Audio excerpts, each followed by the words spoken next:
কেমন আছেন আপনারা সবাই? প্রিয় নারায়ণগঞ্জবাসী, যুগ যুগ ধরে আপনারা বড় কষ্টে আছে। নারায়ণগঞ্জকে সন্ত্রাসের রাজধানী বানিয়ে রাখা হয়েছিল। নারায়ণগঞ্জ ঐতিহ্যবাহী ওসমানী পৌর স্টেডিয়ামে আয়োজিত আজকের এই বিশাল জনসভার সম্মানিত সভাপতি, বাংলাদেশ জামাতে ইসলামী নারায়ণগঞ্জ মহানগরী শাখার সম্মানিত আমির জনাব আব্দুল জব্বার, মঞ্চে বসা সম্মানিত বিশেষ অতিথিবৃন্দ, বিভিন্ন শ্রেণী পেশা এবং ধর্মের সম্মানিত ব্যক্তিবর্গ, শহীদ পরিবারের সম্মানিত সদস্যবৃন্দ, আগত সহযোদ্ধাবৃন্দ, প্রিয় নারায়ণগঞ্জবাসী, সাংবাদিক বন্ধুগণ, আমি আল্লাহ তাবারক ওয়া তাআলার শুকরিয়া আদায় করছি যারা ইজ্জত মুক্ত পরিবেশে আজকে আপনাদের সামনে আমাকে এখানে হাজির হওয়ার তৌফিক দান করেছেন। আলহামদুলিল্লাহ। প্রিয় নারায়ণগঞ্জবাসী, আপনাদের স্মরণ আছে আমার আরো অনেক আগে বাংলাদেশ জামাতে ইসলামের একজন আমির ছিলেন। এই নারায়ণগঞ্জের গড় খাদার খ্যাত একজন দুর্দর্শ লোক মহাসড়কের পাশে 72 ফুট লম্বা একটা ব্যানার টানিয়ে রেখেছিলেন। উনি সেই ব্যানারে লিখেছিলেন, অমুকের প্রবেশ নারায়ণগঞ্জে নিষিদ্ধ। আরেক ধাপ এগিয়ে তিনি জেলা প্রশাসক এবং জেলা পুলিশ সুপারের উপস্থিতিতে একটা সভায় বলে রেখেছিলেন, আমার নামে খুনের একটি অগ্রিম মামলা দায়ের করে রাখেন। আমি অধ্যাপক গোলাম আজমকে ফোন করতে চাই। আলহামদুলিল্লাহ, স্বৈরাচারী সরকারের জুলুমের শিকার হয়ে কারাগারে তিনি থাকা অবস্থায় দুনিয়া থেকে বিদায় নিয়েছেন, কিন্তু ফোন করার ফাদারের সুযোগ হয় নাই সরাসরি তাকে ফোন করা। এই অধ্যাপক গোলাম আজম সাহেবকেই তিনি নিষিদ্ধ ঘোষণা করেছিলেন নারায়ণগঞ্জের মাটিতে। যে ভাই নিষিদ্ধ ঘোষণা করেছিলেন, আজকে তিনি কোথায়? তিনি কি নারায়ণগঞ্জে আছেন? ভালো জিনিস নয়। গর্ব অহংকার করতে নাই, দাম্ভিকতা দেখাতে নাই, ক্ষমতার জোরে ছড়ি ঘুরাতে নাই, মানুষকে খুন করতে নাই, সন্ত্রাসকে প্রশ্রয় দিতে নাই, সন্ত্রাসীদেরকে লালন করতে নাই। এই কাজগুলো যারা করেন, দুনিয়ায় তারা তাদের করুণ পরিণতির একটা অংশ ভোগ করেন এবং আখিরাতে আদালতে একটা ডে ফাইনাল জাজমেন্ট আল্লাহ তাআলা তাদেরকে শুলে চড়াবেন।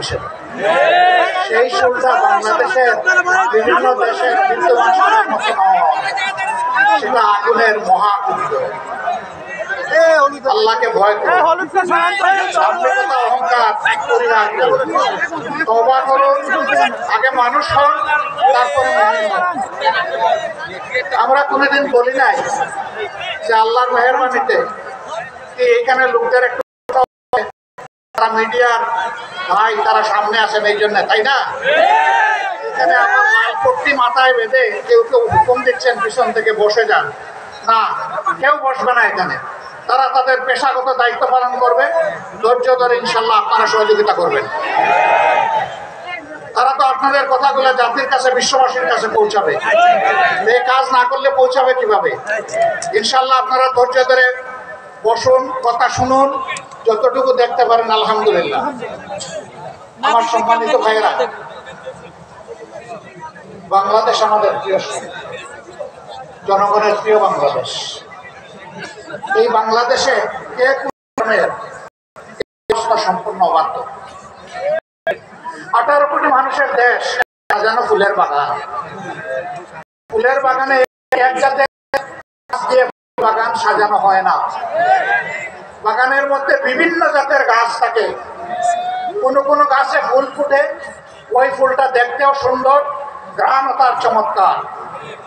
আবার কোনো কোনো বাগানে ফুল ফুটে কিন্তু ঘ্রাণটা অত চমৎকার না। আবার কোনো কোনো তার বৈশিষ্ট্য ফুলও ফুটে না, ফুল ফুটে না, ফুলের কোনো ঘ্রাণ, কিন্তু তার পাতাটা চমৎকার, এর নাম পাতাবাহার। এই তিন জাতের গাছ নিয়েই তো ফুলের বাগান। সুতরাং বাংলাদেশে একটা ফুলের বাগান। আল্লাহ তাআলা যাদেরকে এখানে পয়দা করেছেন, মিলেমিশে তারা হবে এই বাগানের অধিবাসী। অতএব বাংলাদেশে যারা জন্মগ্রহণ করেছেন, তিনি যে ধর্মেরই হন না কেন, তিনি এই দেশের একজন গর্বিত নাগরিক। বাংলাদেশের সংবিধান সকলকে সমান অধিকার দিয়েছে, সাংবিধানিক অধিকার।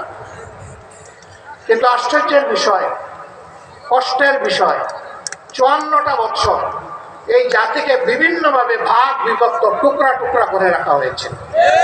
এই কাজটা সুকৌশলে আওয়ামী লীগ করেছে। তারা প্রথমেই পার্বত্য এলাকার লোকদেরকে উস্কাই দিল। নেতা বললেন, বাংলাদেশে যারা বসবাস করে তাদের সকলের একমাত্র পরিচয় তারা বাঙালি। এখানে যারা থাকবেন বাঙালি হয়ে থাকতে হবে। পার্বত্য চট্টগ্রাম তার এই কথায় প্রতিবাদে গর্জন করলো, অস্থির হয়ে উঠল যে আমরা বাঙালি নই, আমরা পাহাড়ি। তিনি একটা বিভক্তি প্রথমেই টেনে দিলেন। পার্বত্য চট্টগ্রাম অশান্ত হলো, আজ পর্যন্ত আর শান্তি ফিরে আসে নাই। শান্তি বাহিনী নামে একটা বাহিনী গঠন হলো, তাদের হাতে 10,000 সামরিক কর্মকর্তা এবং আমাদের সৈনিক, সাধারণ মানুষ নিহত। এমনকি তারা নিজেদের মাঝে বিভিন্ন গ্রুপে বিভক্ত হয়ে নিজেদেরকে খুন করল। এই যে খুন ঝরা শুরু, সেই খুন ঝরাটা এখন অব্যাহত। তারপরে তারা কি বললেন যে বাংলাদেশ বিভক্ত, স্বাধীনতার পক্ষে একদল, বিপক্ষে আরেকবার।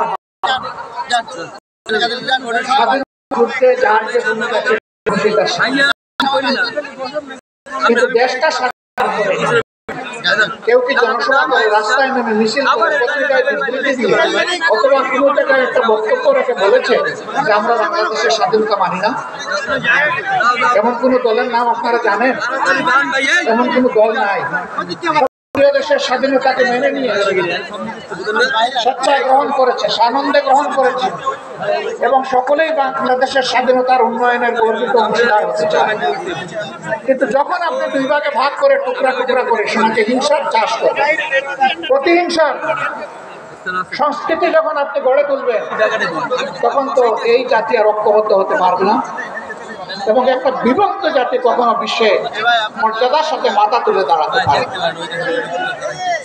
এরকম একটা বিভক্ত জাতিকে, জাতির মাথার উপর কাঁঠাল ভেঙে অন্যদের খাওয়ার পরিবেশ তৈরি করে দেওয়া হয়। বাংলাদেশের জনগণ অত্যন্ত ভাবে 53 বা 54টি বৎসর তারা প্রত্যক্ষ। আমার সম্মানেরা, স্বাধীনতার মূল্যবোধ এবং পক্ষের শক্তি আমি যাব। স্বাধীন দেশে একজন নাগরিক, সংবিধান তাকে যে কয়টা মৌলিক অধিকার দিয়েছে, সব কয়টি অধিকার এই দেশে নিশ্চিত হবে। শাসন ক্ষমতায় যারা যাবে তাদের অধিকার নিশ্চিত করা ওদের দায়িত্ব। এটা কোনো দয়ার দান নয়। তার বাঁচার অধিকার, তার সম্মান রক্ষার অধিকার, বিচার পাওয়ার অধিকার, স্বাস্থ্য সেবা পাওয়ার অধিকার, তার সন্তানের শিক্ষা পাওয়ার অধিকার, মানুষ হিসাবে মর্যাদার সাথে বেশি থাকার অধিকার, তার কাজের অধিকার, সব কিছু তার হাতে তুলে দিতে হবে। এটাই হচ্ছে স্বাধীনতার মূল চেতনা। এই সমাজটা হবে বৈষম্যহীন, এই সমাজ হবে মানবিক, এই সমাজ হবে সমস্ত সমাজকে ধারণ করা, সমস্ত মানুষকে ধারণ করা সমাজ। কিন্তু না, তারা তা করেননি। তারা সমস্ত প্রতিষ্ঠানকে ধ্বংস করেছিলেন। যতগুলো সাংবিধানিক প্রতিষ্ঠান ছিল সব তারা ক্ষতিগ্রস্ত করেছে। 3টা মৌলিক সাংবিধানিক প্রতিষ্ঠান, একটি হচ্ছে আইন প্রণয়নকারী প্রতিষ্ঠান, যেটাকে আমরা পার্লামেন্ট বলি। দ্বিতীয়টা হচ্ছে নির্বাহী, এটাতে পুলিশ আছে, সিভিল ব্যুরোক্রেসি আছে, ফরেন ব্যুরোক্রেসি আছে, এই মিলে আমাদের নির্বাহী। তৃতীয়টা হচ্ছে বিচার ব্যবস্থা। সবগুলোকে একটাকে তার জায়গায় থাকতে দেয়, টুকরা টুকরা করে বিধ্বস্ত। এমনকি সুপ্রিম কোর্টের বিচারক দাঁড়িয়ে তিনি বলতে পারেন যে আমি হচ্ছে শপথবদ্ধ রাজনীতিবিদ। লজ্জা। একজন বিচারক যখন শপথ নেন বিচারক হিসাবে, তখন তিনি বলেন যে আমি কারো প্রতি কোনো পক্ষ বিপক্ষ অবলম্বন করব না, আমি সম্পূর্ণ নিরপেক্ষ থাকবো, কারো প্রতি আমি অনুকম্পা দেখাবো না এবং কারো প্রতি আমি বিরাগ ভাজন হব না।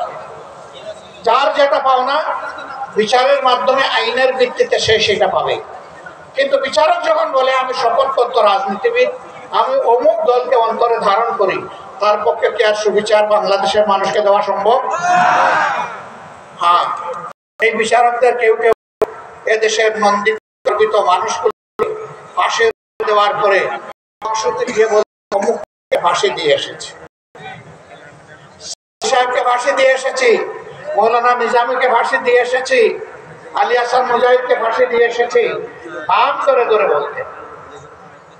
তিনি একজন বিচারপতি, তিনি টকশোতে যাবেন কেন? তার তো রাজ্য হলো বিচারাঙ্গন, এর বাইরে তো তার কোনো বিচরণ হওয়ার কথা না। তিনি যদি রাজনীতি করতে চান তাহলে বিচারকের আসনে রিজাইন করে আসা উচিত। সেই রাজনীতিবিদদেরকে আমরা দেখলাম বিচারক রাজনীতিবিদ, এই গত 5 তারিখের পরে তারা পালিয়ে গিয়ে অন্য দেশে আশ্রয় নিতে লাগলেন। তারা সিলেট সীমান্ত দিয়ে পার হওয়ার জন্য গিয়েছিলেন, কপাল মন্দ, তারা যেতে পারেন নাই, জনতার জালে তারা আটকা পড়ে গেছে। জনতাকে জঙ্গলের মধ্যে আবিষ্কার করলো, জিজ্ঞেস করলো জনাব আপনার নাম? তিনি বললেন আমার নাম শামসুদ্দিন চৌধুরী। তারা বললো আপনি কি কালো মানি? তিনি বললেন যে আমি সেই বিচারক। আপনি এখন কোথায় আছেন? বলে যে সম্ভবত আমি ভারতে আছি। বলে না গো শোনা, আপনি বাংলাদেশের জালে ধরা পড়ে গেছেন। তখন তিনি কলাপাতার উপর শুয়েছিলেন। হায়রে কপাল, আপনাকে এই জঙ্গলে কলাপাতায় শুইতে হবে কেন? এই কারণে তার অপকর্ম ছিল আকাশ চুম্বি। তিনি করেন, পালানোর পথ খুঁজেছিলেন, সেই পথ ধরতে গিয়ে তিনি আটকা পড়ে গেছেন। এরকম অনেকে পালিয়েছেন। তারা পালিয়ে যাওয়ার পরে ধারণা করেছিল এরা 5.5 আমাদেরকে বড় জ্বালাতন, এখন তারা গেছে আমরা অস্থির নিঃশ্বাস ফেলতে। কিন্তু না, তারা পালিয়ে অস্থির করার জন্য মাঝে মধ্যেই উস্কানিমূলক কর্মকাণ্ড করে থাকে। সেই রকমই একটা উস্কানি 2-1 দিন আগে তারা দিয়েছিলেন। এদেশের মানুষের হাজার হাজার মানুষ যারা খুন হলো, গুম হলো, যারা রক্তাক্ত হয়ে পঙ্গু হয়ে এখন হাসপাতালের বেডে কাতরাচ্ছে, সেই সময় আপনারা আবার উস্কানি দেন। এইটা কি বাংলাদেশের মুক্তি পাগল মানুষ সহ্য করবে? সুতরাং উস্কানির কারণে যত পরিবেশ সৃষ্টি হবে তার সমুদয় দায় উস্কানিদাতাদেরকেই নিতে হবে। প্রিয় দেশবাসী, গেল তাদের আমল, করলো ধ্বংস বাংলাদেশ, জাতিকে করলো বিভক্ত। এখন আমরা কি করতে চাই? আমরা চাই এমন একটি বাংলাদেশ আমরা গড়ে তুলবো ইনশাআল্লাহ, যদি আল্লাহ তাআলা আমাদেরকে সেই শক্তি দান করেন। যদি দেশের মানুষের ভালোবাসা এবং সমর্থনে আমরা এই দেশের মানুষের খেদমত করার, সেবা করার সুযোগ পাই, তাহলে সর্বপ্রথম আমরা হাত দিব শিক্ষা ব্যবস্থা। কারণ আমাদের শিক্ষা হচ্ছে কিরানি তৈরির শিক্ষা, আমাদের শিক্ষা বিজ্ঞানী তৈরির শিক্ষা নয়। যার কারণে আমাদের দেশে সর্বোচ্চ শিক্ষা প্রতিষ্ঠান, বিজ্ঞান কারিগরি শিক্ষা প্রতিষ্ঠান বুয়েট, যুগের পর যুগ সেখান থেকে অনেক শিক্ষিত মানুষ বের হচ্ছেন, কিন্তু জাতিকে তারা কিছু দিতে পারেন না, ভালো একটা সুযোগ উপহার দিতে পারে, কারণ ওই শিক্ষার ব্যবস্থা নেই। আবার যারা একটু শিক্ষিত হয়েছেন তাদের ক্ষেত্রে নৈতিক মূল্যবোধের অভাব থাকার কারণে তারা জাতির পকেটে আস্তে করে হাত ঢোকে এবং পকেট খালি করে, পকেট লুণ্ঠন করে, ব্যাংক ডাকাতি করে সমস্ত অর্থ তাদের কূটপুত্রের জোরে বিদেশে তারা পাচার করে। 15.5 বছরে দেশ থেকে বিদেশে 26 লক্ষ কোটি টাকা পাচার করা হয়েছে। তারা দেশে থাকা অবস্থায় অনেক সুন্দর সুন্দর কথা বলতেন। কারো কারো কথা শুনে মনে হতো তিনি বোধহয় এ যুগের তাপসী রাবিয়া, কারো কথা শুনে মনে হতো তিনি বোধহয় হাসান বসরী।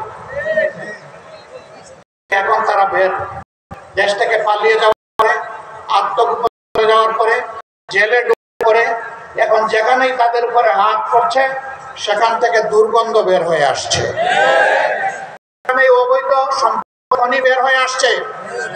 সরকারের কাছে আমাদের স্পষ্ট দাবি, এরা যত টাকা জনগণের চুরি করে দেশে কিংবা বিদেশে জমা করেছে, পাচার করেছে, সবগুলো উদ্ধার করে রাষ্ট্রীয় কোষাগারে ফেরত আনতে হবে এবং সেই টাকা দিয়ে জনগণের সুষম উন্নয়ন করতে হবে। আমরা কোনো বৈষম্য চাই না। এই নারায়ণগঞ্জ পুরা জেলাটাই হচ্ছে ইন্ডাস্ট্রিয়াল পার্ক, কিন্তু এখানে নারায়ণগঞ্জ মহানগরী আমির বলে গেলেন এখানে কোনো মেডিকেল কলেজ নাই, কোনো বিশ্ববিদ্যালয় নাই, উচ্চতর কোনো শিক্ষা প্রতিষ্ঠান সরকারি নাই। কেন? 26 লক্ষ মানুষের এই নগরী, প্রায় 34 লক্ষ মানুষের এই জেলা কেন বঞ্চিত হবে? আমরা কোনো কোনো জেলা সেখানে ইউনিভার্সিটি আছে, সেখানে কলেজ আছে, স্পেশালাইজড হসপিটাল আছে, কারিগরি প্রতিষ্ঠান আছে, এগ্রিকালচার ইউনিভার্সিটি আছে। 3 উপজেলার জেলায় যদি 40 লক্ষ মানুষ কি অপরাধ করেছে যে তাদের এখানে হলো না? যারা গডফাদাররা জমিদারি নিয়েছিলেন তারা কি করেছে? তারা তাদের আপার কাছ থেকে করেননি কেন? কারণ তাদের ছিল জমিদারি টিকিয়ে রাখা, মানুষের উপর সন্ত্রাস করা এবং চাঁদাবাজি, লুণ্ঠন, দখলদারি চালিয়ে। তারা জনগণকে নিয়ে তাদের কর্মসূচি ছিল না, পরিকল্পনা ছিল। সম্মানিত ভাইয়েরা, এটা শুধু নারায়ণগঞ্জের দুর্ভাগ্য নয়, এটা সারা দেশের দুর্ভাগ্য। আমরা ইনশাআল্লাহ এমন শিক্ষা আমাদের সন্তানদেরকে দিব, গরিব ধনী কোনো বাস বিচার হবে না। ধনীর সন্তান তার পিতার টাকায় লেখাপড়া করবে, গরিবের সন্তান সরকারের টাকায় লেখাপড়া। কোন চিলড্রেন আর পথ শিশু এটা আমরা শুনতে চাই না। এ শিশু এদেশে জন্মগ্রহণ করেছে, একে আমরা মানুষ হিসেবে গড়ে তুলবো ইনশাআল্লাহ। আগামী দিনে আমাদের সন্তানেরা লেখাপড়া করে যখন শিক্ষার পাঠ চুকিয়ে শিক্ষা প্রতিষ্ঠান থেকে বের হবেন, তখন একই সাথে তাদের হাতে যেমন সার্টিফিকেট আসবে, তেমনি তাদের জন্য উপযুক্ত কাজও চলে আসবে ইনশাআল্লাহ। একটা সন্তানকেও আর বেকারত্বের অভিশাপে ভুগতে হবে না। একটা দেশের 3টা ইন্ডাস্ট্রি যখন সমান্তরাল সামনের দিকে এগিয়ে যায় বিশ্ব সভ্যতায়, এই দেশ সোনালী গৌরবের শিখরে পৌঁছে যায়। ফার্স্ট ইন্ডাস্ট্রি হচ্ছে হিউম্যান ইন্ডাস্ট্রি, মানব শিল্প। এর উপরে কোনো শিল্প নাই। দুনিয়ার যত শিল্প আছে সকল শিল্পের আবিষ্কার করছে মানুষ, পরিচালক হচ্ছে মানুষ, কর্মকর্তা হচ্ছে মানুষ, শ্রমিক হচ্ছে মানুষ, ক্রেতা হচ্ছে মানুষ। কাজেই মানব শিল্প এবং মানব সম্পদকে আগে গড়ে তুলতে হবে। 2 নম্বর শিল্প হচ্ছে ইলেকট্রোমেকানিক্যাল শিল্প। যেহেতু আমাদের দেশটা ছোট, ল্যান্ড আমাদের কম, এই জন্যে কৃষি জমিকে যেভাবে নষ্ট করা হচ্ছে এটা চলবে না। এখানে শিল্পের জন্য পার্টিকুলার পরিকল্পনা থাকতে হবে।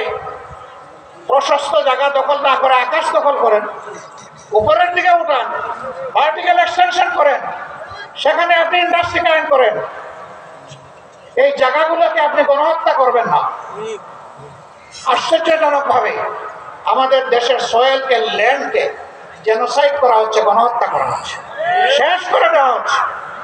ইন্ডাস্ট্রি জায়গা দখল করছে, আবার তার বর্জ্য দিয়ে নষ্ট করছে, আবার কৃষকেরাও নিজেরাও নষ্ট করছে, অপরিকল্পিত, অবৈজ্ঞানিকভাবে, হিসাব নিকাশ ছাড়াই কেমিক্যাল সার ব্যবহার করতেছে, আবার কীটনাশক ব্যবহার করতেছে, করে করে মাটির জীবন শেষ করে দিচ্ছে।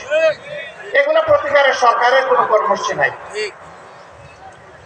তারা গালে আঙ্গুল দিয়ে দেখে কি হচ্ছে কি না, কিন্তু কিছু করে না।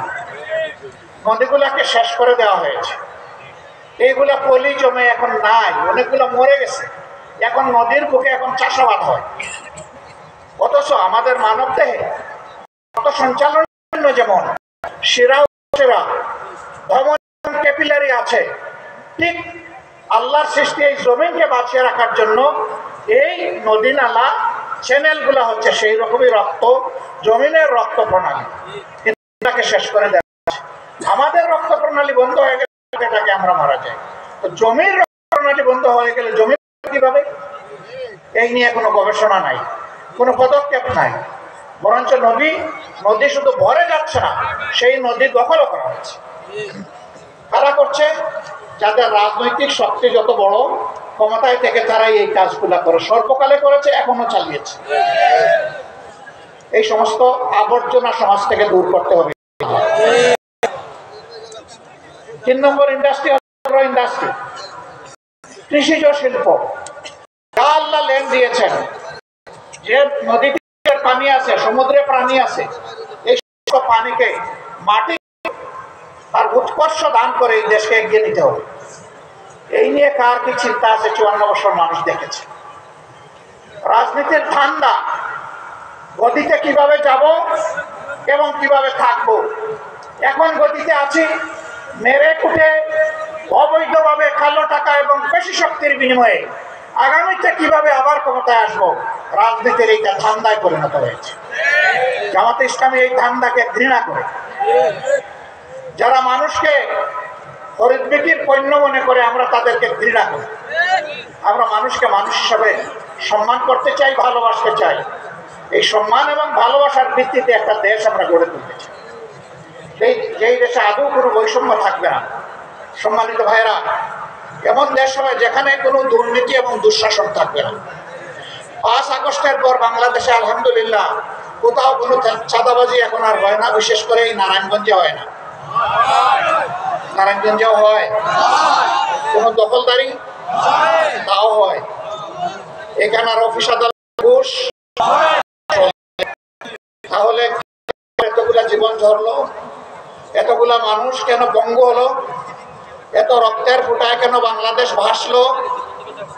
আমি বিনয়ের সাথে অনুরোধ করব, আমি দল মত ধর্ম কিন্তু বাংলাদেশটা সবার। যারাই জড়িত আছেন তাদের কাছে হাত জোড় করে অনুরোধ চাই, মেহরবানি করে অপকর্ম ছেড়ে দেন। আপনারা যদি এই অপকর্ম করেন তাহলে শহীদদের সাথে বিশ্বাসঘাতকতা করা হবে, এই শহীদের রক্তের সাথে অপমান করা হবে। আহত পঙ্গুরা আপনাদেরকে অভিশাপ দেবে, শহীদের ফ্যামিলির অভিশাপ দিবে, 18 কোটি মানুষ অভিশাপ দিবে। অপকর্মের জন্য আল্লাহর আরশ থেকে আপনাদের জন্য অভিশাপ আরোপিত হবে। আমরা চাই আপনারা ওই দেশের নাগরিক, মেহরবানি করে এগুলো ছেড়ে দেন, মানুষকে স্বস্তিতে বাঁচতে দেন। কিন্তু যদি না ছাড়েন, এই ধান্দাবাজি থেকে যদি সরে না আসেন, মনে রাখবেন ওই ওয়ান জাস্টিস বলে আমাদের যে ইয়াং জেনারেশন রাস্তায় নেমে এসেছিল, তারা কিন্তু বুক চিটকে যুদ্ধ করেছে, গুলিকে লুফে নিয়েছিল, স্লোগান দিয়েছিল, বুকের ভিতরে তুমুল ঝড়, বুক পেতেছি গুলি কর। আর এখন তারা স্লোগান দিচ্ছে, সেই যারা গুলি বুকে নিয়ে দুনিয়া থেকে চলে গেছে, শহীদ হয়ে গেছে, আল্লাহ তাআলা তাদেরকে সর্বোচ্চ মর্যাদা দান করুন। এখন অনুসারীরা স্লোগান দিচ্ছে, ও আবু সাইদ, ও মুগ্ধ, তোমরা জেনে নাও সৈনিকদের যুদ্ধ। সেই যুদ্ধটা কি? সেই যুদ্ধ হচ্ছে এই যে আবর্জনাগুলার কথা বললাম, এইগুলা তারা এই সমাজে দেখতে চায় না। আমরা আমাদের সন্তানদেরকে, যুব সমাজকে কথা দিচ্ছি, তোমাদের স্বপ্ন বাস্তবায়নে বাংলাদেশ জামাতে ইসলামী তোমাদের কাছে ওয়াদাবদ্ধ। এই স্বপ্ন যতদিন বাস্তবায়ন না হবে, আমাদের লড়াই, আমাদের সংগ্রাম দুর্বৃত্তের বিরুদ্ধে অব্যাহত থাকবে ইনশাআল্লাহ। এই লড়াইয়ে তোমাদের পাশে আছি, সাথে আছি, লড়াই একসাথে আমরা করি ইনশাআল্লাহ। আগামীর বাংলাদেশ, ওই লড়াকু আমাদের বীর সন্তানদের হাতে আমরা তুলে দেব ইনশাআল্লাহ। তোরা দেশ চালাবি, পিছন থেকে আমরা তোমাদেরকে পরামর্শ দিব, সহযোগিতা করব, দোয়া করব। ভুল করলে শক্ত করে টান দিয়ে ধরবো, যে ভুল করা যাবে না। অনেক ভুল এই জাতি করে ফেলেছে, আর তোমাদেরকে ভুল করতে দেওয়া হবে। এরকম একটা স্বপ্নের বাংলাদেশ চান কিনা? হবে ইনশাআল্লাহ মানবিক বাংলাদেশ। এখানে আমার প্রত্যেকটা মা, আমার বউ, আমার মেয়ে, সে ঘরেও থাকবে নিরাপদ, বাইরে যখন বের হবে তখন আরো একটা জিনিস তার সাথে সে পাবে, নিরাপত্তার সাথে পাবে মর্যাদা।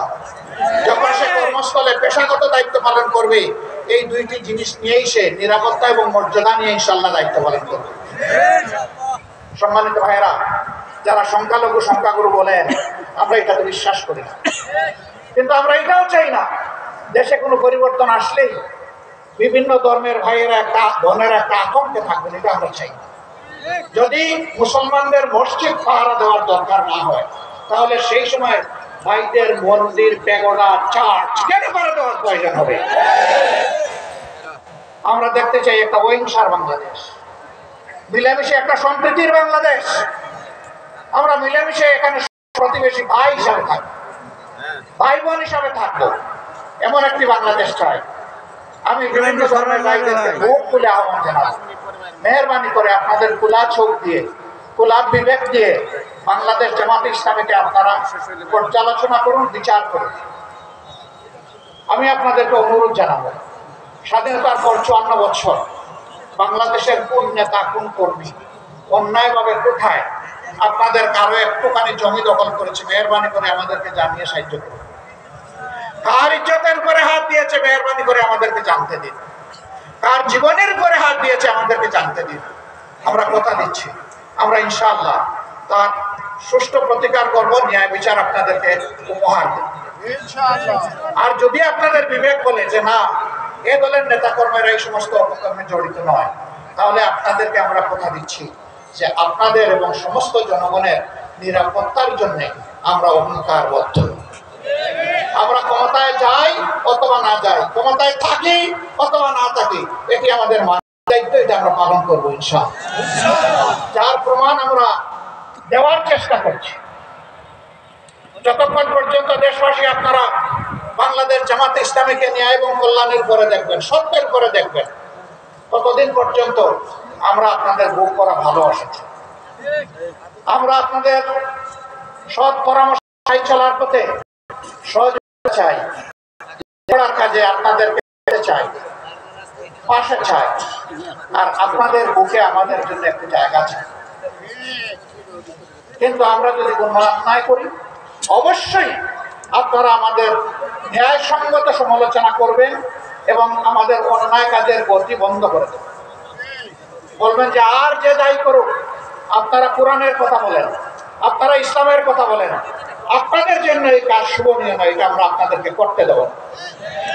যদি আপনারা এইভাবে আমাদেরকে সহায়তা করুন, ইনশাআল্লাহ সাম্যের বাংলাদেশ, ন্যায় নীতির বাংলাদেশ, দুর্নীতিমুক্ত বাংলাদেশ, দুঃশাসন মুক্ত বাংলাদেশ, মানবিক বাংলাদেশ আমরা আপনাদেরকে সাথে নিয়ে উপহার দিতে পারবো এই দেশবাসীকে ইনশাআল্লাহ। কঠিন রোদের মধ্যে আপনারা বসে আছেন, আমরা ছায়ার তলে, এটা একটা বৈষম্য হয়ে গেছে।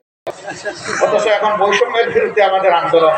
আমি ক্ষমা চেয়ে নিচ্ছি, যদি আপনাদের মাথার উপরে এরকম ছায়ার ব্যবস্থা করা যেত উত্তম হতো। এই মাঠ খুবই অপর্যাপ্ত। আসার সময় দেখলাম, এখানে এসে বুঝলাম মাঠে যে পরিমাণ মানুষ, তার চাইতে 3 গুণ মানুষ বাইরে, কারণ মাঠে ঢোকার কোনো জায়গা নেই। কেন? নারায়ণগঞ্জ গর্বিত একটা জায়গা, এখানে কেন একটা মাঠ থাকবে না, যেখানে প্রশস্তভাবে সকল দলমতের মানুষ এসে কথা বলার সুযোগ পাবে? অতীতে কেন হলো না? আমরা আপনাদেরকে কথা দিচ্ছি, আল্লাহ তাআলা যদি এই দেশবাসীর খেদমত করার সুযোগ দেন, যে দাবিগুলো এখানে আজকে উত্থাপন হয়েছে, আমরা আপনাদের সঙ্গত সকল দাবির সাথে একমত। আমি আরেকটা যোগ করে দিলাম যে এখানে একটা বিশাল মাঠেরও প্রয়োজন হবে। আমরা দায়িত্ব নিয়ে এই দাবি আপনাদের আর এগুলো তুলতে হবে না, এটা আমাদের পবিত্র কর্তব্য হবে এই দাবি বাস্তবায়ন। আর যদি আল্লাহ তাআলা ওই পর্যায়ে সবার জন্য আমাদেরকে মনোনীত না করেন, দেশবাসীর ভোটে আমরা যদি নির্বাচিত হয়ে সরকার গঠন না করি, তাহলে সেই দাবি আদায়ে আপনাদের হাত যখন উপরে উঠবে, আমাদের হাতগুলো আপনাদের সাথে থাকবে ইনশাআল্লাহ। আল্লাহ তাআলা নারায়ণগঞ্জবাসীর উপর রহম করুন। কষ্ট করে আপনারা ধৈর্য ধরে এই জনসভাকে সফল করেছেন, আমাদের কথা শুনেছেন। আমি অভিনন্দন এবং কৃতজ্ঞতা জানিয়ে আমার বক্তব্য এখানে শেষ করছি। আল্লাহ হাফিজ। বাংলাদেশ জিন্দাবাদ, বাংলাদেশ জামাতে ইসলামী জিন্দাবাদ।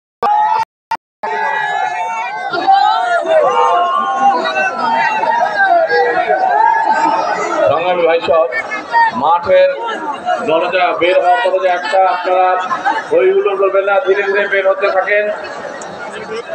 মাঠের দরজা একটি, সুতরাং ধীরে ধীরে বের হওয়ার জন্য আমি সবাইকে অনুরোধ করছি। গ্যালারিতে যারা আছেন তারা দৌড়াদৌড়ি করবে না, ধীরে ধীরে নেমে যান।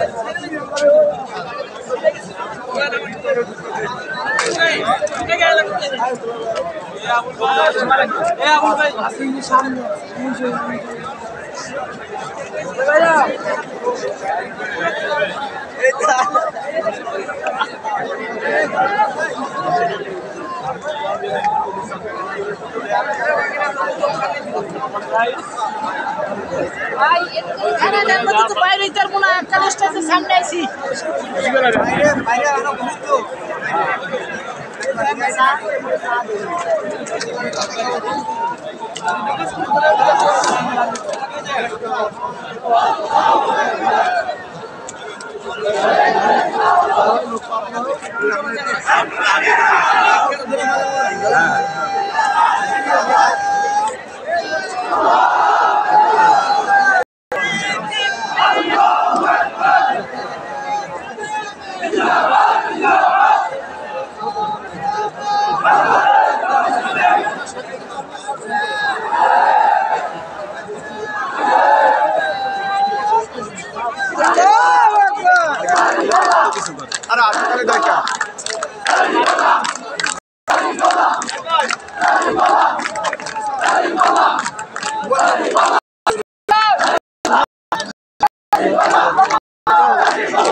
একটি মানিব্যাগ পাওয়া গেছে। যদি কোনো ভাই মানিব্যাগ হারিয়ে থাকেন স্টেজে যোগাযোগ করার জন্য অনুরোধ করছি।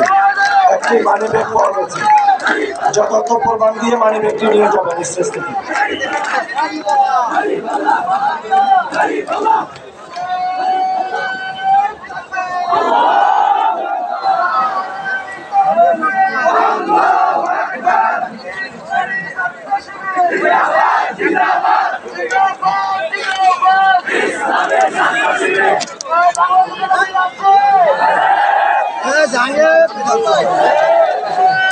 একটা জরুরি বিজ্ঞপ্তি, একটি মানিব্যাগ পাওয়া গিয়েছে, একটি মানিব্যাগ পাওয়া গিয়েছে, যথার্থ প্রমাণ দিয়ে স্টেজ থেকে মানিব্যাগ নিয়ে যাবে।